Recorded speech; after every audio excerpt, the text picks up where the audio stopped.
जो sources of history है उसमें जो सबसे इंपॉर्टेंट जो आपका है पहला जो सोर्स है वो है आपका पुरातात्विक स्रोत। क्या है? पुरातात्विक स्रोत, यानी जिसको हम क्या बोलते हैं? आर्कोलॉजिकल सोर्स बोलते हैं। आर्कोलॉजिकल सोर्स को कह सकते हैं कि सबसे हम बेहतर मानते हैं, यानी इतिहास को जानने का सबसे बेहतर स्रोत मानते हैं, यानी सबसे विश्वसनीय स्रोत मानते हैं। ठीक है ना?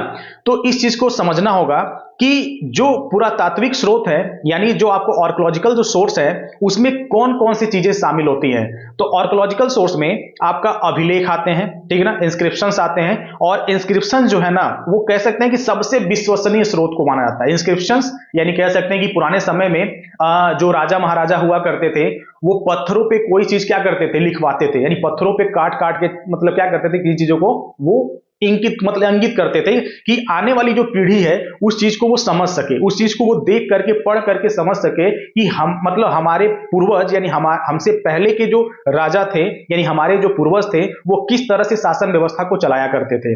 तो अभिलेख यानी इंस्क्रिप्शन से कह सकते हैं कि हमें जानकारियां होती थी, और इसीलिए जो आर्कोलॉजिकल सोर्स से जो कह सकते हैं कि जो इंस्क्रिप्शन यानी पहला जो कह सकते हैं कि अभिलेख वाला जो सोर्स है उसको सबसे विश्वसनीय सोर्स माना जाता है इतिहास के जानने का। ठीक है ना? जैसे अगर एग्जांपल के तौर पे आपको मैं बताऊं तो एग्जांपल के तौर पे जो अशोक के अभिलेख है, ठीक है ना, अशोक के जो शिलालेख है यानी जो इंस्क्रिप्शंस हैं जो यह बताते हैं कि अशोक जो था वो कितना कह सकते हैं कि महान था, वो किस प्रकार से अपना शासन व्यवस्था किया करता था, और उसकी जो धम्म नीति है यानी अशोक की जो धम्म नीतियां हैं वो सब इंस्क्रिप्शंस में कह सकते हैं कि लिखी हुई हैं। अशोक के बारे में आप लोगों ने सुना ही होगा, अशोक कलिंग का युद्ध जब हुआ था, ठीक है ना, कलिंग का युद्ध तो बहुत फेमस है, ठीक है ना, कलिंग के युद्ध से ही कह सकते हैं कि अशोक के लाइफ का टर्निंग कह सकते हैं कि पॉइंट था, और अशोक का जीवन कलिंग युद्ध के बाद ही परिवर्तित होता है, क्योंकि कलिंग युद्ध के दौरान उसने बहुत सारे कह सकते हैं कि मार काट, बहुत सारे खून उन्होंने देख लिए थे,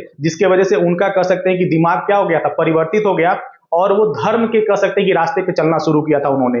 और अशोक जो था वो बुद्ध के शरण में जाते हैं, और बुद्धम शरणम गच्छामि बोल करके यानी कह सकते हैं कि बुद्ध के बताए मार्ग पे चलना शुरू करते हैं। तो उन्होंने कह सकते हैं कि जो धम्म नीति दिया अशोक ने, उसको उन्होंने इंस्क्रिप्शंस यानी कह सकते हैं कि अभिलेखों में उन्होंने एक पत्थर पे उन्होंने क्या किया? लिखवाया, कि आने वाली पीढ़ी यह जान सके कि हमें कैसे राज्य करना है, हमें कैसे लोगों की भलाई के लिए जीना है, वो सारी चीजें हमें उससे मिलती हैं।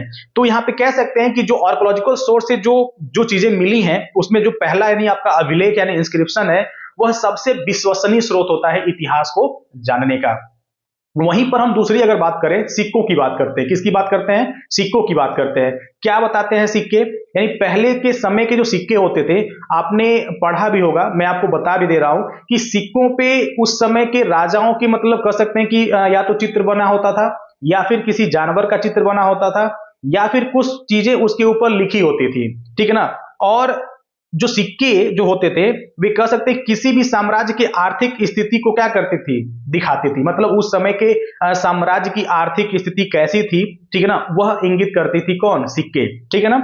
और अगर बात करें जो अगला जो आपका आर्कोलॉजिकल सोर्स में है वो है आपका स्मारक व भवन। क्या है? स्मारक और भवन।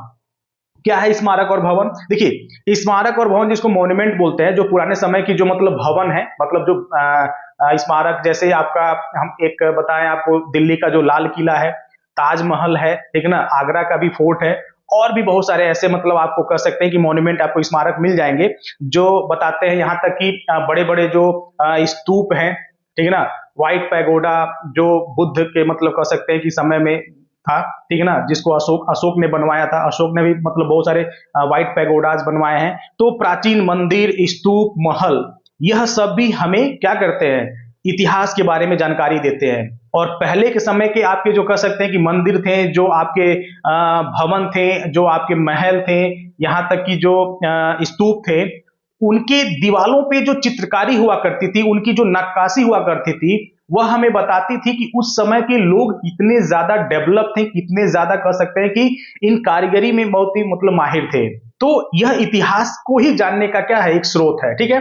वहीं पर जो नेक्स्ट है इसमें आर्कोलॉजिकल सोर्स में, वह है आपका खुदाई, यानी खुदाई से यहाँ पे क्या क्या चीजें मिली उससे हम इतिहास के बारे में जानकारी लेते हैं। खुदाई के दौरान कह सकते हैं कि मुहरें मिली, उस समय के मतलब साम्राज्य के, पुराने समय के साम्राज्य के जो मुहर बताते थे कि उस समय सील का भी यूज किया करते थे, सामानों को मतलब सील किया करते थे, अभिलेखों को मतलब जो दस्तावेजों के ऊपर सील लगाया करते थे, इसकी जानकारी मतलब मिलती है। यहाँ तक कि मिट्टी के बर्तन के भी साक्ष्य मिलते हैं, जिससे पता चलता है कि उस समय के लोग मिट्टी के बर्तन भी यूज किया करते थे।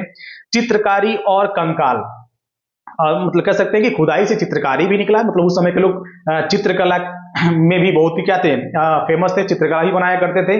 और कंकाल से पता चलता था कि उस समय के लोगों के मतलब कह सकते हैं कि शरीर का जो बनावट, शरीर के जो ढांचे थे वो कैसे थे। यहाँ तक कि उस समय के मतलब कंकाल से पता चलता था कि कौन से जानवर लोग पाला करते थे, कौन कौन से जानवर उस समय में हुआ करते थे। तो ये सारी चीजें मतलब कह सकते हैं कि पुरातात्विक स्रोत के अंतर्गत आती हैं, आर्कियोलॉजिकल सोर्स में आपके सम्मिलित है। वहीं इतिहास जानने का जो दूसरा प्रमुख स्रोत है वह है आपका है साहित्यिक स्रोत। क्या है आपका? साहित्यिक स्रोत है, जिसको बोलते हैं लिटरली सोर्सेस है। इसमें क्या क्या चीजें हैं? तो साहित्यिक स्रोत में जो पहला आपका जो स्रोत है वो है आपका है धार्मिक साहित्य। क्या है आपका? धार्मिक साहित्य। क्या है धार्मिक साहित्य में? समझिएगा, वेद। क्या है? वेद। यानी वेदों से हमें पता चलता है हमारे इतिहास के बारे में। यानी वेद यानी एक ऐसा समय जिस समय में वेदों की रचना हुई थी, यानी वेद, वैदिक काल, वेदों के रचना होने के समय को कहते हैं। और कितने वेद हैं? 4 वेद हैं। कौन कौन से हैं? ऋग्वेद, सामवेद, यजुर्वेद, अथर्ववेद, यानी ये 4 वेद हैं, ठीक है ना। और ये 4 वेद हमें बताते हैं हमारे इतिहास के बारे में, ठीक है ना। और उसी में आपका अगला है पुराण, ठीक है ना, और उपनिषद, रामायण और महाभारत। यानी ये धार्मिक साहित्य जो किताबें हैं, जो कह सकते हैं कि जो ये किताबें हमें बताती हैं प्राचीन समय में किस तरह की संस्कृति थी, किस तरह के लोग थे, उनके कह सकते हैं कि राज्य करने का ढंग क्या था, उनके मतलब रहन सहन, उनका साम्राज्य, उनका विरासत, ये सब चीजें हमें पता चलती हैं धार्मिक साहित्य की जो किताबें हैं उनसे हमें पता चलती है। वहीं पर साहित्यिक स्रोत में जो दूसरा आपका है वह आपका है बौद्ध और जैन ग्रंथ। यानी बौद्ध का जो ग्रंथ है और जैन का जो ग्रंथ है वह हमें बताते हैं उनकी, यानी इन ग्रंथों में जो जातक कथाएं हैं, ठीक है ना, और जो त्रिपिटक और जो कह सकते हैं कि कल्पसूत्र है, इनमें जो चीजें लिखी हुई हैं उनसे हमें इतिहास के बारे में क्या चलता है? पता चलता है, ठीक है ना। तो यह भी एक साहित्यिक स्रोत के अंतर्गत आएगा, यानी बौद्ध और जैन ग्रंथ की जो किताबें हैं। वहीं पर दूसरी तरफ आपका जो अगला है ऐतिहासिक ग्रंथ। यानी ऐतिहासिक ग्रंथ कौन कौन से ग्रंथ होते हैं? ऐतिहासिक, तो ऐतिहासिक में आपका कौटिल्य का अर्थशास्त्र, कौटिल्य के बारे में आप सब लोग जानते हैं, जिनको चाणक्य के नाम से भी जाना जाता है, ठीक है ना। चाणक्य, चाणक्य की नीतियां बहुत ही फेमस हैं। भाई चाणक्य बहुत ही बुद्धिमान व्यक्ति थे, ठीक है ना, जिन्होंने कह सकते हैं कि मौर्य साम्राज्य के मतलब स्थापना होने में उनका भी बहुत ज्यादा क्या था, महत्वपूर्ण योगदान था। किसका? चाणक्य का, ठीक है ना। तो हम बात करेंगे यहाँ पे कौटिल्य के अर्थशास्त्र का। तो और कल्हड़ की जो राजतरंगिणी है, ठीक है ना, कल्हड़ ने राजतरंगिणी लिखा था, उनकी जो मतलब ये ऐतिहासिक जो ग्रंथ हैं, ठीक है ना, उससे पता चलता है। और जो कल्हड़ की जो राजतरंगिणी है वह आपका कश्मीर का इतिहास बताता है। ये इंपॉर्टेंट क्वेश्चन है, इसको आप नोट भी कर लेंगे। कश्मीर का इतिहास जो कल्हड़ की जो राजतरंगिणी जो किताब है, ठीक है ना, उससे पता चलता है। और वहीं पर बाण भट्ट की जो हर्ष चरित्र, यानी बाण भट्ट का जो हर्ष चरित्र जो किताब है, यानी जो ग्रंथ है, इससे पता चलता है हमारे इतिहास के बारे में। वहीं पर जो तीसरा जो आपका इतिहास जानने का जो प्रमुख स्रोत है वह आपका है विदेशी यात्रियों के विवरण। यानी विदेशी यात्री जो हमारे देश यात्रा के दौरान आया करते थे उस समय, पुराने समय में, और हमारे देश में उन्होंने क्या क्या चीजें नोटिस की, क्या क्या चीजें उन्होंने देखा, वह सारी चीजें वो क्या करते थे? किताबों के माध्यम से लिखा करते थे, ठीक ना। तो उनमें एक जो सबसे इंपॉर्टेंट है वो है आपका यूनानी रोमन लेखक, यूनानी रोमन लेखक जो जिसका नाम है आपका हेरोडोटस। तो हेरोडोटस को हम इतिहास का जनक भी कहते हैं, ये इंपॉर्टेंट है, इसको नोट कर लेंगे। यानी हेरोडोटस को इतिहास का जनक भी कहते हैं। और सिकंदर के साथ आने वाले लेखक कौन थे? नियाकर्स। कौन थे? नियाकर्स थे। इनके मतलब इन्होंने भी मतलब इतिहास के जानने के प्रमुख स्रोत में उन्होंने भी कुछ चीजें मतलब क्या किया था, उन्होंने विदेश यात्री मतलब कह सकते यात्रा वृत्तांत के दौरान जो चीजें उन्होंने लिखा था उससे मालूम चलता है। वहीं पर दूसरा जो आपका विदेशी कह सकते हैं कि यात्रियों में जो दूसरा नाम है वो चीनी यात्री, काफी ज्यादा मतलब कह सकते हैं कि फेमस नाम है, आपने सुना भी होगा, पढ़ा भी होगा आपने हाई स्कूल में, क्लास ईयर्थ में भी आपने पढ़ा होगा, हाई स्कूल की भी किताबों में आपने पढ़ा होगा, जिसमें आपका नाम है फाहियान। एक आपका है चीनी यात्री फाहियान और एक आपका है हेन सांग। कौन है? हेन सांग। ये दो चीनी यात्री थे, ठीक है ना, जो भारत आए थे, और इनके द्वारा भी कह सकते हैं कि भारत के जो भौगोलिक या फिर राजनीतिक या जो भी चीजें उन्होंने देखा था उसके बारे में उन्होंने क्या किया, बताया है, उन्होंने लिखा है, ठीक है ना। उससे भी हमें इतिहास के जानने के स्रोत पता चलते हैं। और वहीं पर जो तीसरा आपका है मुस्लिम लेखक, जो कि बहुत ही इंपॉर्टेंट है, ठीक है ना, क्वेश्चन बहुत डीपली पूछता है, तो मुस्लिम लेखक यानी विदेशी यात्रियों के विवरण में एक मुस्लिम लेखक भी हैं जिनका नाम है अल बरूनी। अल बरूनी की तहकीक ए हिंद, इसको नोट कर लेंगे, तहकीक तहकीक ए हिंद, ये जो किताब है उसको लिखा है अल बरूनी ने, जो कि यह एक मुस्लिम लेखक था जो भारत आया और उसने भारत में घूमा और भारत में जो उन्होंने देखा उसको उसने अपनी किताब तहकीक ए हिंद में उसने क्या किया, जिक्र किया। और इस किताब से भी हमें अपने इतिहास के बारे में जानकारी मिलती है। तो ये कुछ प्रमुख स्रोत थे, इतिहास जानने के कुछ प्रमुख स्रोत थे जिसको मैंने अभी बताया। अभी आप बोर्ड पर आप एक मैप देख रहे होंगे, इस मैप को देख करके आप समझने की कोशिश करिए, ठीक है ना। इस मैप के माध्यम से भी इतिहास जानने के स्रोत बताए गए। अभी जो मैंने स्रोत बताया वह भी एक इंपॉर्टेंट स्रोत है, और यहाँ पर जो आपको ये डायग्राम जो दिख रहा है, ठीक है ना, इतिहास जानने के जो स्रोत आप देख रहे होंगे, काफी इंपॉर्टेंट ये भी है। एक पूरा का पूरा कह सकते हैं कि डायग्राम के माध्यम से इसको आप स्क्रीनशॉट लेकर के नोट कर लेंगे, अपने नोट्स में कह सकते हैं कि इसको शामिल करेंगे। इसमें क्या लिखा हुआ है, इसमें इतिहास जानने के स्रोत में 4 प्रमुख स्रोत इसमें बताए हैं, ठीक है ना। एक प्रमुख स्रोत उसने बताया है मौखिक स्रोत, ठीक है ना, एक मौखिक स्रोत है। दूसरा आपका कह सकते हैं कि साहित्यिक स्रोत है। तीसरा आपका कलात्मक स्रोत है। चौथा आपका पुरातात्विक स्रोत है। और इन सभी स्रोत के अंदर भी कुछ न कुछ सम्मिलित हैं। जैसे आपका मौखिक स्रोत में आपका वंशावली और लोक साहित्य है, वंशावली और लोक साहित्य है। वंशावली क्या होता है, देखिए वंशावली में क्या होता है ना, जैसे कि वंश की बात करते हैं, यहाँ पे पूर्वजों की बात करते हैं। जैसे हमारे पिताजी हमें क्या क्या चीजें बताई वो हमें पता है, हमारे पिताजी को हमारे बाबा जी ने क्या बताया, ठीक है ना, वो उनके द्वारा मतलब ट्रांसफर होता है। वंशावली मतलब एक पीढ़ी से दूसरी पीढ़ी, दूसरे पीढ़ी से दूसरी, मतलब ऐसे करके बढ़ता रहता है। तो वंशावली स्रोत ही होता है। हमें अपने परिवार के बारे में, हमें अपने परिवार के रीति रिवाजों के बारे में, हमें अपने परिवार के कह सकते हैं कि सांस्कृतिक कल्चर आदि के बारे में कहां से पता चलता है, हमें अपने पूर्वजों से मालूम चलता है। हमारे पूर्वज एक दूसरे को अपनी चीजें बताते चलते हैं, या फिर हम देख करके वो चीज क्या करते हैं, जानते रहते हैं कि हमारे बाबा ऐसे करते थे, हमारे पिताजी ऐसे कर रहे हैं, अब हम ऐसे करेंगे। तो ये पीढ़ी दर पीढ़ी चलता रहता है। तो ये भी एक इतिहास के स्रोत में आता है। वहीं पर लोक साहित्य भी है। लोक साहित्य यानी हमारी जो संस्कृति है, लोक साहित्य संस्कृति अलग अलग कह सकते हैं कि राज्यों की अपनी अलग अलग क्या होती है, संस्कृति होती है, ठीक ना। अलग अलग कह सकते हैं कि उनके नृत्य होते हैं, अलग अलग संगीत होता है, अलग अलग भाषा होती है, अलग अलग कह सकते हैं कि उनकी त्योहार होते हैं। तो ये सारी चीजें कह सकते हैं कि आपके लोक साहित्य के अंतर्गत है। वहीं पर आपका साहित्यिक स्रोत में अगर आप बात करेंगे तो साहित्यिक स्रोत में आपका भारतीय साहित्य, विदेशी विवरण, ये सब सम्मिलित है, जिसमें आपका भारतीय साहित्य में आपका वेद एवं इतिहास है, कविता एवं नाटक है, आपका ऐतिहासिक लेख है, कहानियों का संग्रह है, वैज्ञानिक एवं तकनीकी लेख है। वहीं पर विदेशी विवरण में यात्रा वृत्तांत, जैसा कि अभी मैंने पहले ही बताया आपको, वह भी है, और ऐतिहासिक वृत्तांत भी है। वहीं पर दूसरी तरफ कलात्मक स्रोत की अगर हम बात करें तो कलात्मक स्रोत में आपका चित्रकला, मूर्तिकला और पट्टिका यानी पैनल है, उस पे है।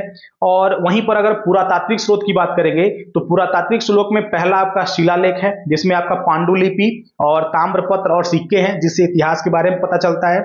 वहीं पर आपका जो संरचना है, संरचना में आपका स्मारक और टीला जो होते हैं, ठीक है ना, स्तूप, ये सबसे मालूम चलता है। और वहीं पर आपका उत्खनन है, तो उत्खनन में जैसे आपका मानव, पशु तथा पौधों के अवशेष से इतिहास के बारे में मालूम चलता है। वहीं पर उपकरण एवं हथियार से मालूम चलता है हमारे इतिहास के बारे में। मूर्तियों एवं आभूषणों से पता चलता है हमारे इतिहास के बारे में। मृत भांड एवं खिलौनों से हमें मालूम चलता है हमें इतिहास के बारे में। निवास स्थान एवं सावधान, यानी ये सारी चीजें जो आप देख रहे हैं यहाँ पे मैप, इसको आप क्या करेंगे, स्क्रीनशॉट लेकर के इसको आप अपनी कॉपी में बना लेंगे। बाकी देखिए ये जो टॉपिक था आपका इतिहास जानने के स्रोत, ये काफी इंपॉर्टेंट है। पहला टॉपिक था ये, पाषाण कालीन सभ्यता को 3 भागों में बांटा गया था, यानी पाषाण कालीन जो संस्कृति है उसको 3 भागों में बांटा गया था। पहला जो काल था वह आपका पूरा पाषाण काल था, दूसरा जो काल था वह आपका मध्य पाषाण काल था, और जो तीसरा आपका था वह था आपका नव पाषाण काल। क्या है इन सभी, मतलब कह सकते हैं कि जो 3 आपके जो पाषाण काल को बांटा गया है, जो आपका पूरा पाषाण काल, मध्य पाषाण काल और नव पाषाण काल है, इसकी क्या विशेषताएं हैं, क्या इस मतलब कह सकते हैं काल में क्या क्या चीजें मतलब मनुष्यों ने यानी मानवों ने क्या क्या चीजें मतलब डेवलप की, उन सभी चीजों को एक एक करके आप देखेंगे, ठीक है ना, और नोट करते रहेंगे यहां से। देखिए सबसे पहले हम बात करेंगे यहाँ पे पहला पूरा पाषाण काल। देखिए पूरा पाषाण काल जो है ना वो 8000 बीसी तक का समय है। 8000 बीसी तक का यह समय है और यह एक ऐसा समय था जब मनुष्यों ने आग का आविष्कार किया। यानी पूरा पाषाण काल में मनुष्यों ने आग का आविष्कार किया। यानी पाषाण कालीन संस्कृति में जो 3 भाग है उसमें से जो पहला भाग आपका है यानी पहला चरण जो है वो आपका पूरा पाषाण काल का है और पूरा पाषाण काल का ही मनुष्य ने आग का क्या किया था, आविष्कार किया था, ठीक है ना। और पत्थरों के औजार बनाने सीखे थे, यानी पत्थरों के कुछ औजार भी बनाए थे किस काल में, पूरा पाषाण काल में, ठीक है ना। वहीं पर अगर हम बात करेंगे तो इस काल का जो मनुष्य था ना वो शिकारी हुआ करता था। यानी मनुष्य शिकार करके भोजन किया करता था। यानी उस समय में मनुष्य के पास कोई और विकल्प नहीं था, वह शिकार करके अपना पेट पाला करते थे और शिकार करने के लिए वह क्या करते थे, हथियार का यूज करते थे। और वह हथियार किसके बने होते थे, पत्थरों के बने होते थे। किसके बने होते थे, पत्थरों के। यानी पाषाण काल जिसको हम कह सकते हैं कि पत्थरों का युग भी कहते हैं, यानी जिस समय का मनुष्य पत्थरों से औजार बनाना सीख लिया था वही काल आपका पाषाण काल कहलाता है, ठीक है ना। तो पाषाण यानी पत्थर का यूज करके वो हथियार बनाते थे और उसी हथियार से वो शिकार किया करते थे और शिकार करके भोजन किया करते थे, ठीक है ना। और कह सकते हैं कि इन औजारों के साक्ष्य, यानी कह सकते हैं कि पूरा पाषाण काल का जो मनुष्य था वो पत्थरों के औजार बनाया करते थे। उसके साक्ष्य कहां से मिलते हैं, तो उसके साक्ष्य मिलते हैं बेलन नदी घाटी से और सोहन नदी घाटी से और नर्मदा नदी घाटी से इसके साक्ष्य मिलते हैं, ठीक है ना। और गुफा चित्रकारी, यानी कह सकते हैं कि पूरा पाषाण काल के समय में गुफा चित्रकारी भी क्या है, देखने को मिला है, जो कि भीमबेटकन भोपाल मध्य प्रदेश के स्थान से मिले हुए हैं। और वहीं पर अगर हम मध्य पाषाण काल की बात करें, मध्य पाषाण काल की अगर हम बात करेंगे ना तो मध्य पाषाण काल जो है वो 8000 बीसी से लेकर के 4000 बीसी तक का समय है। और इस समय में, इस समय का जो मानव था वह पत्थरों के छोटे छोटे, कह सकते हैं कि मतलब माइक्रोलिथिक बोलते थे यानी उस समय को। और उस समय क्या था ना, छोटे वो औजार बनाया करते थे, पत्थरों के छोटे छोटे औजार बनाना उन्होंने क्या किया था, सीख लिया था, ठीक है ना। और इस उन औजारों को माइक्रोलिथिक बोलते थे, ठीक है ना, इसको नोट कर लेंगे, क्वेश्चन पूछा जाता है। और इसी काल का जो मनुष्य था वो पशु पालन की शुरुआत किया। यानी मध्य पाषाण काल का मानव ने क्या किया, पशुओं को पालना शुरू किया। और पशुओं के पालने का जो साक्ष्य है वो कहां से मिलता है, आदमगढ़। कहां से मिलता है, आदमगढ़ मध्य प्रदेश और राजस्थान के बागौर से मिलता है। यानी राजस्थान के बागौर से और मध्य प्रदेश यानी आपके आदमगढ़ से पशुओं के पालने के साक्ष्य आपको मिलते हैं, ठीक है ना। किस समय का, यानी मध्य पाषाण काल के समय का। वहीं पर अगर बात की जाए कि मतलब मानव अस्थियों के प्रथम साक्ष्य, यानी मानव के अस्थियों का जो प्रथम साक्ष्य है वह आपका सरायरहार और प्रतापगढ़ उत्तर प्रदेश से आपको मिला है।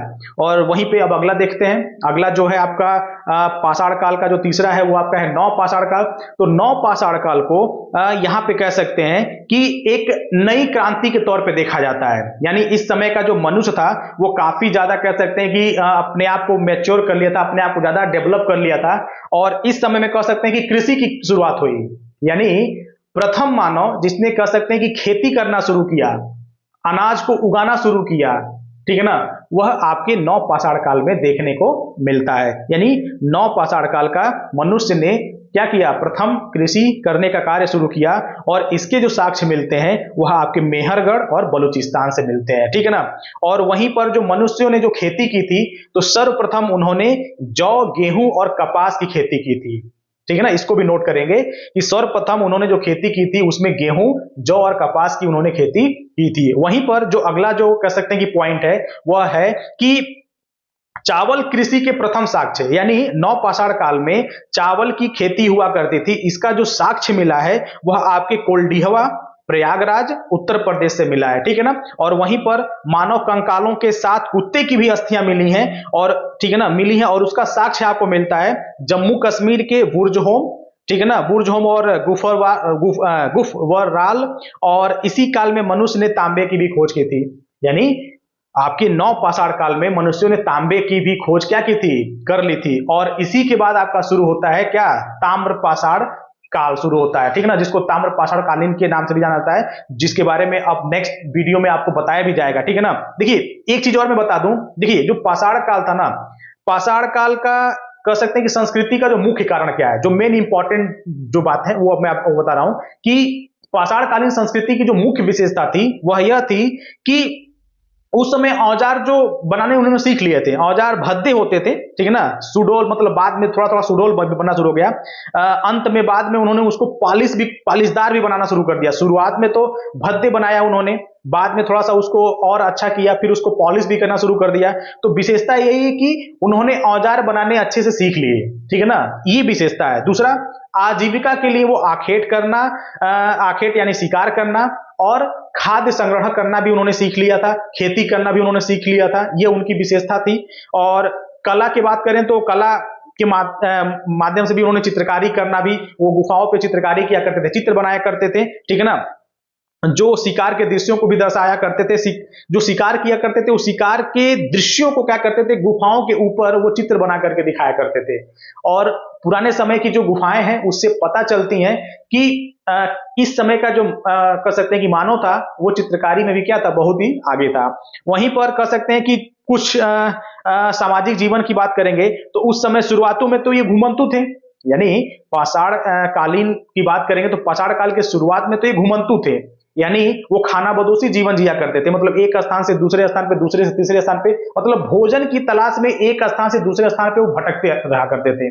और ऐसे लोगों को हम घुमंतु लोग बोलते हैं, ऐसे लोगों को खानाबदोशी बोलते हैं, ठीक है ना, जो एक जगह पे कभी भी नहीं टिकते हैं।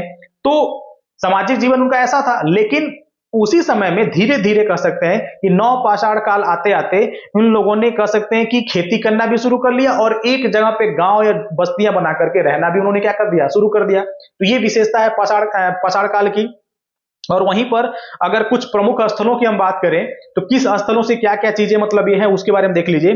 तो वहीं पे पूरा पाषाण काल का जो बेलन घाटी जो कि यूपी में है, ठीक है ना, भीमबेटका सोहन घाटी जो कि पंजाब में है, मध्य पाषाण काल का जो प्रमुख स्थल है वो बागौर है जो कि राजस्थान में है, आदमगढ़ जो कि मध्य प्रदेश में है, सराय नाहर राय जो कि यूपी में है, और नव पाषाण काल में आपका मेहरगढ़ जो कि पाकिस्तान में पड़ता है, चिरांद जो कि आपका बिहार में है, और बुर्जहोम कश्मीर में है। ये कुछ प्रमुख स्थल थे पाषाण काल के, ठीक है ना। और पूरा पाषाण काल, मध्य पाषाण काल, नव पाषाण काल के अलग अलग मैंने आपको बताया, उसको आप यहां से नोट कर लेंगे और ये इसको इंपॉर्टेंट है, इसको देख लेंगे अच्छे से कि किस काल में कौन सी मतलब आपके प्रमुख स्थल हैं, ये इंपॉर्टेंट चीजें हैं। अब देखिए इसी के बाद आपका ताम्र पाषाण काल का क्या होता है, शुरुआत होता है, यानी ताम्र पाषाण काल में तांबे के कह सकते हैं कि उपयोग करके उन्होंने अपनी हथियार बनाना सीख लिया, तांबे के कह सकते हैं कि चीजों से उन्होंने अपना शुरुआत किया। क्या है ताम्र पाषाण कालीन संस्कृति? देखिए ये जो ताम्र पाषाण कालीन संस्कृति है यह 2000 साल से 700 ईसा पूर्व की है, ठीक है ना।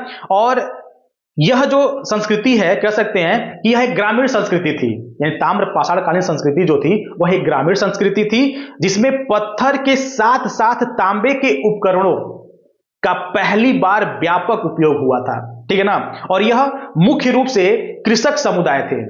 ये जो ताम्र पाषाण कालीन संस्कृति के जो लोग थे यह कह सकते हैं कि कृषक समुदाय के थे जो नदियों और पहाड़ियों के पास पक्की ईंटों के बजाय मिट्टी, घास फूस, लकड़ी के घरों में क्या रहा करते थे। इनके जो प्रमुख कह सकते हैं कि जो प्रमुख केंद्र हैं वो आपका जोरवे, मालवा, आहड़ जो कि बनास संस्कृति के रूप में राजस्थान, महाराष्ट्र और मध्य प्रदेश में स्थित थे। वहीं पर अगर हम बात करें ताम्र पाषाण कालीन जो संस्कृति है उसकी प्रमुख विशेषता क्या है, यानी उनकी विशेषता क्या है कि उस समय में ऐसी क्या क्या चीजें थी जो ताम्र पाषाण कालीन संस्कृति को अलग बनाती हैं, उनको बेहतर बनाती थी। देखिए समझिएगा, पहला है अर्थव्यवस्था। ताम्र पाषाण कालीन संस्कृति की जो पहली जो विशेषता है वह है उसकी अर्थव्यवस्था, यानी यह एक कृषक और ग्रामीण संस्कृति थी। यहां पे लोग कृषि में कह सकते हैं कि गेहूं, चावल, बाजरा और दालें उगाया करते थे और पशुपालन में गाय, भेड़, बकरी क्या करते थे, पाला करते थे। और यही उनका क्या था, प्रमुख कह सकते हैं कि व्यवसाय था, यानी कृषि और पशुपालन। ये दो चीजें इनकी क्या थी, प्रमुख व्यवसाय थे जिनसे इनका आर्थिक स्थिति क्या होती थी, मजबूत होती थी, यानी अर्थव्यवस्था, यानी इसकी जो विशेषता है। और दूसरी विशेषता क्या है ताम्र पाषाण संस्कृति का, और वह है औजार और शिल्प। क्या है, औजार और शिल्प। उस समय देखिए छोटे पत्थर के छोटे औजार जिसको माइक्रोलिथिक बोलते हैं, और के साथ साथ उन्होंने तांबे की कुल्हाड़ी, बाण और कांटे का उपयोग, यानी जो कांटे होते थे उसका उपयोग भी मतलब वो किया करते थे। यहां तक कि वे तांबे के कारीगर और कह सकते हैं कि टेराकोटा शिल्पकार भी थे। ये भी इनकी एक विशेषता है ताम्रपाषाणकालीन संस्कृति के लोगों की। और दूसरा आपका यहाँ पे है मृदभांड। क्या है मृदभांड? मृदभांड यानी पोटरी, जिसको हम कह सकते हैं बर्तन, यानी वो बर्तन भी बनाया करते थे, ठीक है ना। यानी बर्तनों का भी उन्हें कह सकते हैं कि बर्तन बनाने की भी कला उन्हें पता थी। और इस काल के जो बर्तन थे वो कह सकते हैं कि मुख्य रूप से लाल और काले रंग के हुआ करते थे। यह एक विशेषता है, नोट कर लीजिए कि ताम्र पाषाणकालीन संस्कृति के समय के जो बर्तन थे, ठीक है ना, उसको हम मृदभांड कहते हैं। मृदभांड नोट कर लीजिए, मृदभांड से कंफ्यूज नहीं होना है, बर्तनों को बोलते हैं मृदभांड। वे काले और लाल रंग के बनाए जाते थे, जिन पर काले या सफेद रंग की चित्रकारी भी की जाती थी, ठीक है ना। तो चित्रकारी की जाती थी। और उस समय के बर्तन किसके होते थे? मिट्टी के हुआ करते थे। और एक चीज और जान लीजिए इसमें, बस्तियों की बात करेंगे, सेटलमेंट, इसकी विशेषता है कि सेटलमेंट, वो बस्तियों में रहा करते थे ताम्रपाषाणी लोग। और कह रहा है कि जो बस्तियां हैं वो आहार यानी जो कि राजस्थान में है, और जोरवे जो कि महाराष्ट्र में है, ये प्रमुख संस्कृतियां थी। मतलब यहां पर ताम्रपाषाणकालीन संस्कृति देखने को मिलती है, जहां पर कह सकते हैं कि दैमाबाद सबसे बड़ा और इमाम गांव जैसी किलाबंद बस्तियां भी पाई गई हैं। किलाबंद यानी चारों तरफ से क्या थी, उसमें दीवारें चली हुई थी, किले के अंदर वो रहा करते थे। ऐसी बस्तियां भी ताम्रपाषाणकालीन संस्कृति के दौरान मिली हैं, ठीक है ना। और धार्मिक विश्वास की अगर बात करें तो ये बिलीव्स करते थे, देवी देवताओं पे बिलीव करते थे, किसकी पूजा पाठ किया करते थे। तो बताया जाता था कि इस संस्कृति में यहाँ पे मूर्तियों की बात किया जा रहा है। मूर्तियां भी मतलब मिट्टी की मूर्तियां वो बनाया करते थे, यानी मूर्ति मिली है किसकी? मिट्टियों की मूर्ति मिली है। और इसमें वो मातृ देवी की पूजा किया करते थे, मातृ देवी। और शवों को तांबे के बर्तन के साथ दफनाने की प्रथा का मतलब संकेत भी मतलब मिलता है। यानी उस समय के लोग जो मृतक हुआ करते थे उनको तांबे के बर्तन के साथ दफनाया करते थे। और इन्हीं सभी चीजों से पता चलता है ताम्रपाषाणकालीन के बारे में। प्रमुख स्थल की बात करें, कौन कौन से प्रमुख स्थल थे आपके ताम्रपाषाणकालीन का, तो प्रमुख स्थल में एक आपका है आहार, जो कि आपके बनास संस्कृति है। एक आपका कायथा है, एक आपका मालवा है जो कि मध्य प्रदेश में है, और एक आपका जोरवे, निवासा और दैमाबाद जो महाराष्ट्र में है, ठीक है ना। ये प्रमुख कह सकते हैं कि स्थान है। और दूसरी चीज आपको बता दिया जाए कि यह जो संस्कृति थी, यानी जो पाषाण, ये जो आपका ताम्र पाषाण जो संस्कृति है, यह हड़प्पा सभ्यता के समकालीन है और बाद की थी। यानी हड़प्पा सभ्यता के बाद की थी और उसके ही कह सकते हैं कि समकालीन थी, मतलब उसके ही समान इसको देखा जाता है। और जिसके प्रमुख रूप से कह सकते हैं कि लोग तांबे के औजार का मतलब उपयोग किया करते थे, ठीक है ना। ये चीज सबसे इंपॉर्टेंट है कि ताम्रपाषाण काल के समय में जो लोग थे वो तांबे के बर्तन का उपयोग किया करते थे, तांबे के औजार यूज किया करते थे, ठीक है ना। ये सारी चीजें इंपॉर्टेंट है। और अगला जो टॉपिक इसमें है जो कि सबसे इंपॉर्टेंट है, ताम्रपाषाण संस्कृति का भौगोलिक वितरण, यानी ताम्र पाषाण जो संस्कृति है उसका भौगोलिक वितरण कैसा है, कहां कहां पे कौन कौन सी चीजें मतलब जो कहां कहां पे मिली थी उसको समझिएगा। तो सबसे नंबर 1 पे आपका है दक्षिण पूर्वी राजस्थान, यानी दक्षिण पूर्वी राजस्थान, जो कि आपका जहां पर आपका बनास संस्कृति की कह सकते हैं कि उत्पत्ति हुई थी, बनास संस्कृति यहाँ पे डेवलप हुई थी। कहां पे? दक्षिण पूर्वी राजस्थान में। और यहां पर आपका कह सकते हैं कि एक आपका आहड़ है जो कि आपका ताम्बवती, और एक आपका बालाथल, और गिड़ुल प्रथम कह सकते हैं प्रमुख स्थल है। और यहाँ के लोग पत्थर के घरों में रहते थे। कहाँ के लोग? दक्षिण पूर्वी राजस्थान के जो बनास संस्कृति थी वहां के लोग पत्थरों के घरों में रहा करते थे। वहीं पर दूसरा जो उसका कह सकते हैं कि जो भौगोलिक वितरण है उसमें आपका है पश्चिमी मध्य प्रदेश। कौन सा है? पश्चिमी मध्य प्रदेश है, जो कि मालवा संस्कृति के नाम से जाना जाता है। और इसमें आपका कायथा, एरन, नावदा टोली जो कि नर्मदा तट के आसपास का जो क्षेत्र है, प्रमुख स्थल ये है। यहां तक कि मालवा मृदभांड अपनी उत्कृष्टता के साथ कह सकते हैं कि यहाँ पे प्रसिद्ध है। वहीं पे अगला आपका है पश्चिमी महाराष्ट्र। तो पश्चिमी महाराष्ट्र जो कि जोरवे संस्कृति के नाम जाना जाता है। तो ये क्वेश्चन यहाँ पे इंपॉर्टेंट है। दक्षिण पूर्वी राजस्थान बनास संस्कृति, पश्चिमी मध्य प्रदेश आपका मालवा संस्कृति, और पश्चिमी महाराष्ट्र जो कि आपका है जोरवे संस्कृति। ये इंपॉर्टेंट देखिएगा। तो पश्चिमी महाराष्ट्र में आपका अहमदनगर जिले में जोरवे, नेवासा, दैमाबाद सबसे बड़ा जो कि स्थल है, और पूरे जिले के जो गांव है, प्रमुख स्थल है जो कि किलेबंद थे। मतलब किलेबंद जो थे वो आपके कौन थे, यही थे, यानी पश्चिमी महाराष्ट्र के जोरवे संस्कृति वाला जो था वो किलेबंद वाला कह सकते हैं कि पूरा का पूरा प्रमुख स्थल था, ठीक है ना। और वहीं पर आपका पूर्वी भारत, यानी पूर्वी भारत में कौन कौन से थे, तो पूर्वी भारत में आपका आता है बिहार। क्या आता है, बिहार। बिहार में आपका चिरंद है, सेनुअर है, सोनपुर है, ठीक है ना। और पश्चिम बंगाल में आपका महिषदल है जो कि गंगा मैदानी के इलाके में पड़ता है, ठीक है। ये इसकी भौगोलिक वितरण थी, यानी ताम्र पाषाणकालीन संस्कृति का यह भौगोलिक क्या था, वितरण था। वहीं पर अगर हम बात करें निर्वाहक की बात करेंगे, जीवन यापन की बात करेंगे, तो इसमें जीवन यापन के लिए ताम्र पाषाणकालीन संस्कृति के जो लोग थे वो क्या किया करते थे, तो कृषि किया करते थे, ठीक है ना, पशुपालन किया करते थे, शिकार किया करते थे, और तांबा पत्थर तकनीकी से मतलब वो औजार बनाया करते थे, बस्तियों का निर्माण करते थे, शिल्प कला में ये क्या थे, माहिर थे। तो इनमें क्या क्या चीजें, इसको समझिए। कृषि में ये गेहूं, जौ, बाजरा, चावल, मसूर और मूंग की खेती के व्यवसायी थे ये। पशुपालन में वो गाय, भैंस, भेड़, बकरी और सुअर भी पाला करते थे। यहाँ तक कि शिकार और भोजन में वो हिरण, जंगली सुअर का शिकार और मछली पकड़ना उनका दैनिक क्या था, जीवन का हिस्सा था। और तांबा पत्थर तकनीकी में तांबे की कुल्हाड़ी और अंगूठियां और पत्थर के सूक्ष्म औजार, जिसको हम बार बार बता रहे हैं माइक्रोलिथिक पूछा जाता है, का प्रयोग होता था। बस्तियों की बात करेंगे तो घर जो थे वो मिट्टी के, बांस के, घास फूस के बनते थे, जिनमें गोल या चौकोरे गड्ढे वाले घर भी शामिल हुआ करते थे। और वहीं पे शिल्प की बात करेंगे तो काले और लाल रंग के मृद भांड यानी ब्लैक और रेड वेयर तथा मिट्टी के बर्तनों पर चित्रकारी इनकी विशिष्ट कह सकते हैं कि क्या विशेषता थी उनकी। तो वहीं पर कुल मिला के कह सकते हैं कि 2000 साल से 7000 ईसा पूर्व के बीच में यह संस्कृति मुख्य रूप से क्या हुई थी, मुख्य रूप से वर्षा की कमी यानी सूखे के कारण, यानी 1200 ईसा के पूर्व आसपास क्या हो गई, नष्ट हो गई। यानी ये जो संस्कृति कैसे विलुप्त हुई यह बता रहा है। यानी ताम्र पाषाणकालीन संस्कृति का विलुप्त होने का सबसे बड़ा कारण सूखा, बाढ़, यह बताया जा रहा है। और यह संस्कृति 2000 साल से 700 ईसा पूर्व तक थी। और यह संस्कृति विलुप्त होने का मेन कारण वर्षा की कमी या सूखा है, ठीक है ना। और यह नष्ट कब हुई थी, 1200 ईसा पूर्व के आसपास में नष्ट हुई थी। हालांकि जोरवे संस्कृति से पता चलता है ये 700 ईसा पूर्व तक बनी रही। यानी कहीं कहीं पर ये 1200 ईसा पूर्व तक के आसपास नष्ट होने की बात करता है, लेकिन जोरवे संस्कृति बताती है कि यह जो पाषाणकालीन संस्कृति थी यह संस्कृति आपकी 700 ईसा पूर्व तक बनी रही। और इसके नष्ट होने का कारण आप लोग समझ ही चुके होंगे, सूखा यानी वर्षा की कमी, जो कि इसका प्रमुख कारण था क्या होने का, नष्ट होने का। तो ये आपके ताम्र पाषाणकालीन संस्कृति से कुछ इंपॉर्टेंट आपके नोट्स थे। वैदिक संस्कृति जो है ना वो भारत की सनातन संस्कृति है। क्या है, सनातन संस्कृति है। वैदिक संस्कृति का ज्ञान हमें वेदों से, वैदिक साहित्य से प्राप्त होता है। वेदों को लिखे जाने के आधार पर वैदिक काल को क्या किया गया है, 2 भागों में बांटा गया है। कितने भागों में बांटा गया है, 2 भागों में।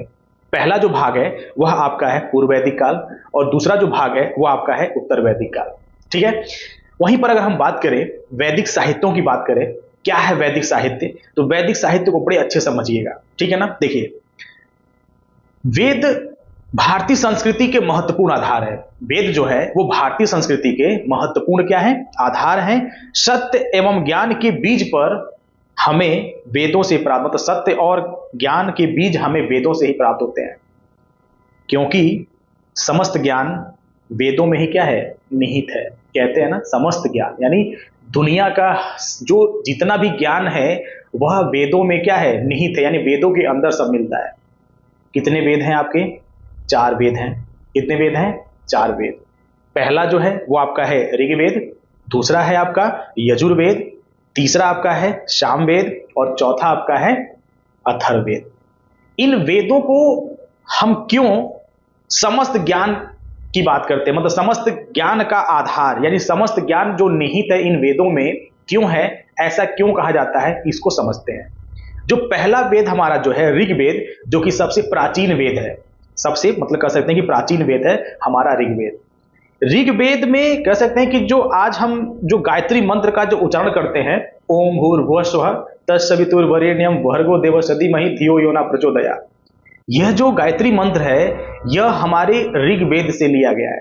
यानी ऋग्वेद में गायत्री मंत्र लिखा हुआ है। ऋग्वेद में कह सकते हैं कि ऋग्वेद हमारे इस वैदिक संस्कृति का सबसे प्राचीन क्या है, वेद है। और दूसरा जो है वह आपका है यजुर्वेद। यजुर्वेद एक ऐसा वेद है जिसमें कह सकते हैं कि जो श्लोक लिखे गए हैं, जिसमें यज्ञ के दौरान जो श्लोक की स्तुति होती है, जो श्लोक बोले जाते हैं, उन श्लोकों को कहाँ लिखा गया है? हमारे यजुर्वेद लिखा गया है। यानी यजुर्वेद में कैसे यज्ञ करना है, कैसे पूजा पाठ करना है, उसके बारे में उसमें लिखा गया है। मतलब यज्ञ को करने के विधियों के बारे में लिखा गया है यजुर्वेद में।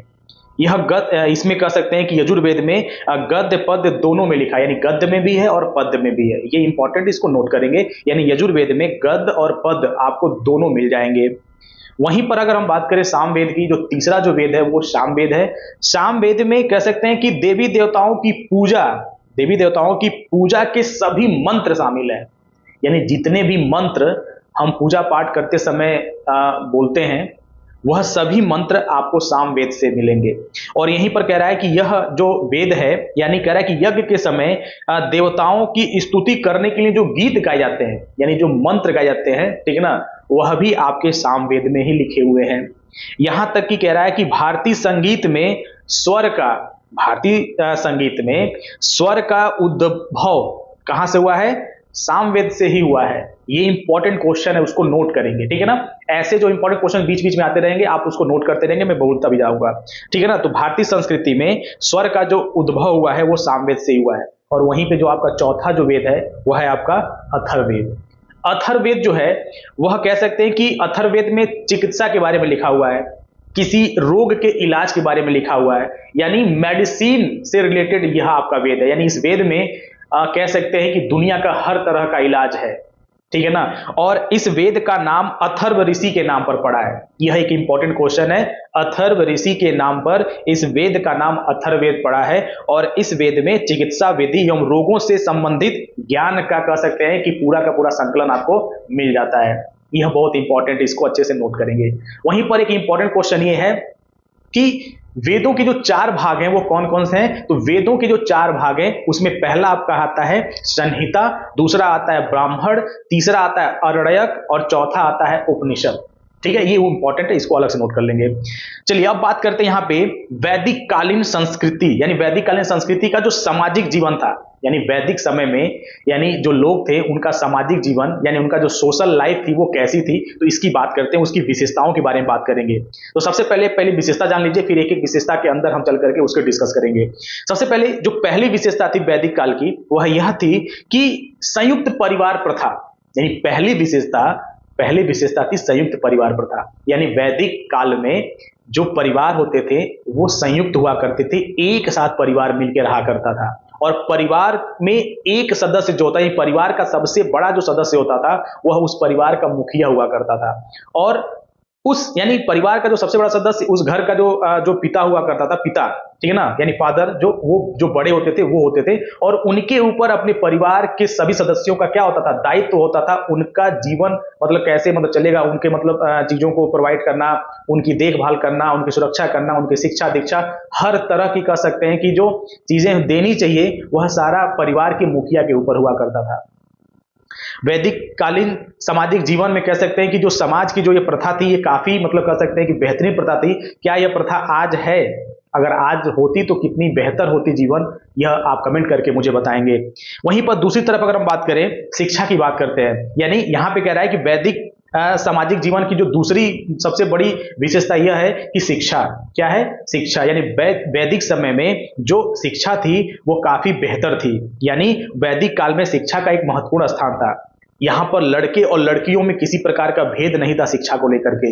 लड़के चाहे लड़की, दोनों को समान अवसर मिलते थे शिक्षा प्राप्त करने का, ठीक है ना। यह एक बहुत ही महत्वपूर्ण ये टॉपिक है इसमें। और सबसे इंपॉर्टेंट यह है कि जो शिक्षा दिया जाता था, यानी वैदिक समय में जो शिक्षा था वह संस्कृत शब्द में था। किस शब्द में था? संस्कृत भाषा में, यानी संस्कृत भाषा में शिक्षा दीक्षा होती थी। और शिक्षा का जो प्रधान लक्ष्य था, शिक्षा का जो उद्देश्य होना चाहिए, प्रेजेंट में शिक्षा का उद्देश्य क्या है? नौकरी प्राप्त करना। हम अधिक से अधिक पढ़ते हैं क्या? नंबर लाने के लिए, कंपटीशन बीट करने के लिए। हमारा उद्देश्य आज पढ़ाई का यही बन गया है कि हम अच्छे से पढ़ करके पास होंगे तो हमको एक अच्छी सी नौकरी मिल जाएगी, यही उद्देश्य हमारा रहा है। लेकिन वैदिक संस्कृति में, वैदिक काल में जो शिक्षा था उसका जो मेन उद्देश्य क्या था? लक्ष्य बौद्धिक व आध्यात्मिक विकास, यानी बौद्धिक और आध्यात्मिक विकास होना, यानी मेन लक्ष्य शिक्षा का यह था, बौद्धिक और आध्यात्मिक विकास। ठीक है ना। वहीं पर बात करेंगे जो विशेषता, अगली जो विशेषता है वह है नारी का स्थान, यानी वैदिक कालीन सामाजिक जीवन जो था उसमें नारी यानी स्त्रियों का जो जीवन था वो काफी बेहतर था, उनका जो स्थान था ना वो सबसे ऊपर था, यानी नारी का स्थान वैदिक काल में सबसे ऊपर माना जाता था, यानी महिलाओं को पुरुषों के समान कह सकते हैं कि हर एक काम में समान अधिकार प्राप्त थे। ठीक है ना। इस काल में यह बहुत इंपॉर्टेंट है, यानी वैदिक काल में वैदिक काल के समाज में स्त्रियों की जो मतलब कह सकते हैं कि स्थान था वो बहुत ही महत्वपूर्ण था। परिवार में स्त्री को पुरुषों की तरह अधिकार प्राप्त थे, यानी परिवार में पुरुषों की तरह ही स्त्रियों को भी अधिकार दिए गए थे। यह एक बहुत ही इंपॉर्टेंट सी बात है। ठीक है ना। संस्कार की बात करते हैं, जो संस्कार थे उस समय के संस्कारों की अगर बात करेंगे तो वैदिक संस्कृति में संस्कारों का बहुत ही महत्वपूर्ण स्थान था। जन्म से लेकर के मृत्यु तक, यानी जन्म से लेकर के मृत्यु तक कुल 16 संस्कारों का प्रचलन था वैदिक समय में, यानी वैदिक संस्कृति के समय में, यानी वैदिक काल में कुल 16 संस्कारों का वर्णन मिलता है जन्म से लेकर के मृत्यु तक। ठीक है ना। उनके संस्कार थे ये। और एक बहुत जरूरी बात यह है कि यह मतलब कह सकते हैं कि उनके जीवन में जो यज्ञ होते थे ना, यज्ञ का उनके जीवन में बहुत बड़ा स्थान हुआ करता था, यानी उनके जीवन का एक आवश्यक अंग था। क्या? उनके जीवन का एक आवश्यक अंग था और वह था क्या? यज्ञ, यानी यज्ञ उनके जीवन का एक बहुत ही कह सकते हैं कि महत्वपूर्ण अंग था। और वहीं पर अगर हम बात करें उसमें एक और बहुत इंपॉर्टेंट टॉपिक है, उसको नोट करिए, वह है कि बाल विवाह उस काल में नहीं होते थे। वैदिक काल में बाल विवाह नहीं होते थे। ठीक है ना। यह इंपॉर्टेंट है, यानी बाल विवाह का जो प्रचलन है वो वैदिक काल के बाद का है, यानी वैदिक काल के समय में बाल विवाह नहीं था और बहु विवाह प्रथा नहीं थी, यानी एक विवाह, केवल पुरुष एक विवाह कर सकता था, इसका प्रचलन था वैदिक काल में। और हिंदू धर्म इसी कह सकते हैं कि प्रचलन को आज भी क्या करती है? अपनाती है। ठीक है ना। एक विवाह वाली जो प्रथा यानी संस्कार, यानी जो आज भी हिंदू परिवार इन संस्कारों के रास्ते पे चलती है हिंदू धर्म में। ठीक है ना। और वहीं पर जो इसकी अगली जो विशेषता है, वैदिक काल की जो अगली विशेषता है वह है वसुधैव कुटुंबकम। क्या है वसुधैव कुटुंबकम? यानी वसुधैव कुटुंबकम का मतलब होता है संपूर्ण पृथ्वी के प्राणी मात्र के एक ही परिवार, यानी संपूर्ण पृथ्वी, यानी संपूर्ण पृथ्वी पर जितने भी प्राणी हैं ना वह सब एक परिवार के क्या है? अंग है, यानी सभी एक परिवार है। इसकी बात होता है वैदिक काल में वसुधैव कुटुंबकम के कह सकते हैं कि गीत गाए जाते थे उस समय। और आश्रम व्यवस्था की बात करें, उस समय आश्रम व्यवस्थाएं थी वैदिक सभ्यता के समय में, यानी वैदिक काल में आश्रम व्यवस्थाएं थी। और कितने और आश्रम व्यवस्थाएं कौन कौन थी? तो आश्रम व्यवस्थाएं जो थी ना वो मनुष्य के जीवन को 100 वर्ष में नाप करके बनाया जाता है, यानी 100 वर्ष, यानी उम्र 100 वर्ष लिया जाता था और उस 100 वर्षों में कह सकते हैं कि हमने आश्रम व्यवस्था उस समय बनाया गया था। आजकल इंसान की जो उम्र है वो 60-70 साल ही रह गई है, तो आश्रम व्यवस्था उसके हिसाब से तो नहीं चल पाएगा, लेकिन वैदिक काल के जो लोग थे ना वो काफी दिन तक जीवित रहा करते थे, उनकी जो उम्र थी वो ना काफी लंबी हुआ करती थी। तो 100 साल का उम्र मान करके आश्रम व्यवस्था बनी थी वैदिक काल में। और पहला जो आश्रम था वह था ब्रह्मचर्य आश्रम, दूसरा जो आश्रम था वो था गृहस्थ आश्रम, जो तीसरा था वो था आपका वानप्रस्थ आश्रम और जो चौथा था वो था संन्यास आश्रम। क्या था इन आश्रम में? समझिएगा, इन आश्रम जो 4 आश्रम था उनको 25-25 साल के कह सकते हैं कि कैटेगरी में बांटा गया था, यानी जन्म से 25 साल का जो उम्र था वह ब्रह्मचर्य आश्रम का था, जिसमें बच्चा शिक्षा दीक्षा लेता था, पढ़ाई लिखाई करता था, संस्कार सीखता था, ये सारी मतलब कह सकते हैं यानी 25 वर्ष की आयु तक वह गुरुकुल में रह करके वो क्या करता था? शिक्षा दीक्षा ग्रहण करता था ब्रह्मचर्य आश्रम में। वहीं पर जैसे ही उसकी उम्र 25 साल पूरी होती थी तो वह इंटर करता था गृहस्थ आश्रम में, और गृहस्थ आश्रम में उसका विवाह कर दिया जाता था, उसकी शादी होती थी और वह अपने गृहस्थ में यानी अपने पारिवारिक जीवन में इंटर करता था और अपने परिवार यानी अपने बच्चों का पालन पोषण करता था। ठीक है ना। अपना परिवार चलाता था। और जैसे ही उसका उम्र 50 साल होता था तो 50 साल का उम्र जैसे ही उसका होता था तो वो इंटर करता था वानप्रस्थ आश्रम में। और वानप्रस्थ आश्रम में क्या था कि उस व्यक्ति को अपना घर छोड़ करके पास के जंगल में जाकर के अपना जीवन यानी 25 साल जीवन अपना व्यतीत करना रहता था, यानी 50 से 75 साल, यानी 50 से 75 ईयर का जो एज था उसको वानप्रस्थ आश्रम में अपने ही गांव के नजदीक के किसी एक जंगल में जाकर के क्या करना था? बिताना होता था। और वहां पर वो क्या करता था, मेडिटेशन करके ध्यान लगा करके चीजों को सीखता था। और उसके बाद जैसे ही उसका उम्र 75 पूरा होता था तो वह एंट्री करता था संन्यास आश्रम में। संन्यास आश्रम में क्या था ना, संन्यास आश्रम का जो आयु था वो 75 से 100 था, ठीक है ना। और वानप्रस्थ आश्रम आश्रम तक की यात्रा में जो जो मनुष्य सीखा रहता था ना, वह ज्ञान वह लोगों तक क्या करता था, पहुंचाता था। यानी संन्यास आश्रम में वह घूम घूम करके वह लोगों को जो कुछ भी अपने जीवन में वो सीखा होता है वह लोगों तक पहुंचाता है। यानी कह सकते हैं कि संन्यास आश्रम में व्यक्ति कभी भी एक जगह नहीं रहता था, वह एक जगह से दूसरे जगह पे हमेशा विचरण किया करता था और लोगों में अपने ज्ञान को क्या करता था, पहुंचाया करता था। वहीं पर जो अगली विशेषता है वैदिक साहित्य की, वैदिक कह सकते हैं कि साहित्य संस्कृति की, यानी वैदिक सभ्यता की बात करेंगे यहाँ पे, तो जो अगली विशेषता है वह है वर्ण व्यवस्था। वर्ण व्यवस्था जो आज हमारे समाज में कह सकते हैं कि बड़ी जोरों शोरों से चलता है। वर्ण व्यवस्था यानी जाति व्यवस्था, जिसमें अलग अलग जाति धर्म बने हुए हैं ना, तो उस समय ऐसा कोई वर्ण व्यवस्था नहीं था। यानी वैदिक समय में, यानी वैदिक काल में वर्ण व्यवस्था नहीं था। वर्ण व्यवस्था किसके अनुरूप था, कार्य के अनुरूप था। यानी उस समय कार्य के द्वारा हम वर्ण को देखा करते थे। और सबसे अच्छी बात यह थी ना कि व्यक्ति जो कार्य करता था उससे उसके वर्ण की पहचान होती थी। और कोई भी व्यक्ति अपना वर्ण कभी भी बदल सकता था।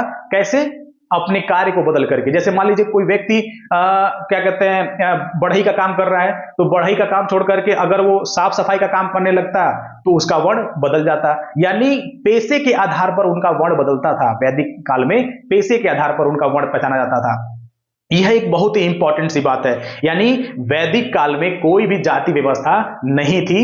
व्यक्ति के कार्य, यानी व्यक्ति के किस क्षेत्र में वो कौन सा कार्य कर रहा है उसके बेसिस पे उसका जाति होता था उस समय।